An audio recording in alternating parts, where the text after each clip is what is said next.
ne nous viendrait jamais à l'esprit d'exposer un enfant autiste comme si c'était un spectacle.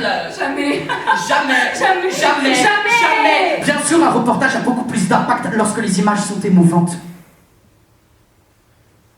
Les gens imagineraient peut-être davantage s'ils comprenaient qu'il y a un enfant derrière cette histoire, en voyant Otis par exemple.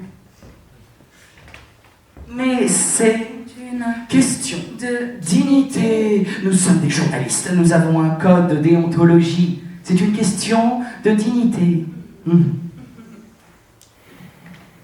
Quel courage! Je n'imagine même pas. C'est très difficile à imaginer. Vous imaginez? Vous? Non. Non. Non, je n'imagine Non, moi non plus, je n'imagine pas. Les gens imagineraient peut-être mieux en voyant votre fils, pour éviter de penser que c'est un fantôme. Un fantôme, une apparition. Otis ne peut pas aboyer. Il faut que j'aboie pour lui et pour moi. La colère te fait croire que tu es prête, mais tu ne l'es peut-être pas.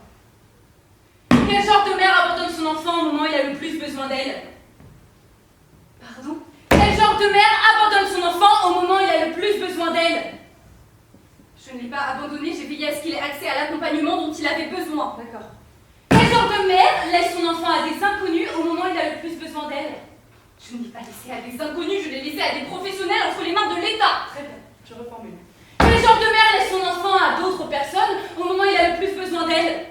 Madame m'interroger, vous pouvez répondre s'il vous plaît? Quel genre de mère laisse son enfant à d'autres personnes au moment où il a le plus besoin d'elle? Tu es vraiment stupide. Quel genre de mère laisse son enfant à d'autres personnes au moment où il a le plus besoin d'elle? Tu es mon avocate, mon amie, je t'adore, je pourrais mettre ma vie entre tes mains, mais je te jure que je ne connais personne d'aussi stupide. Quel genre de mère laisse son enfant à d'autres personnes au moment où il a le plus besoin d'elle? C'est bon, j'ai compris, je vais entendre cette phrase des dizaines de fois. Des centaines de fois. Quel genre de mère laisse son enfant à d'autres personnes au moment où il a le plus besoin d'elle? Ça suffit! La honte m'empêche de te regarder en face. La honte m'empêche de te regarder en face. La honte m'empêche de te regarder en face. Si on fait ça, il faut que tu sois préparé. Tu n'as aucune raison d'avoir honte, tu as tout fait, des décennies sans dormir, les diagnostics, les hôpitaux. Ton fils a toujours été le centre de ta vie. Otis avait besoin d'une prise en charge permanente. Si tu as décidé de le laisser à la maison d'accueil, c'est parce que les médecins t'ont dit que c'était la meilleure façon de l'aider, répète ça. Où se trouvait-il quand Roi succomba?